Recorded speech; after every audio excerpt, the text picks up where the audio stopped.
बाल बाल बच गया रे देवा। चलिए शुरू करते हैं।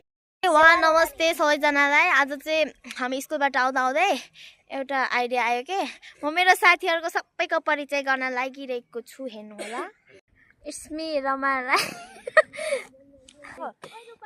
सेवा नमस्ते नमस्कार, मेरो नाम चाहिँ रुक्साना राई हो। हामी एकचोटी रानीको होला। सेवा यसको नाम छैन रहेछ। सेवा नमस्कार। सेवा नमस्कार, अघि मैले मेरो नाम बिर्सेँ। मेरो नाम क्रिस्टिना राई हो। सेवा र मेरो नाम एलिना राई हो। सेवा, मेरो नाम जानुका राई हो। मेरो साथमा हुने साथीहरुको त मैले यति परिचय लिइसकेँ। अब बाँकी साथीहरुको अर्को पटक मैले होला। धन्यवाद।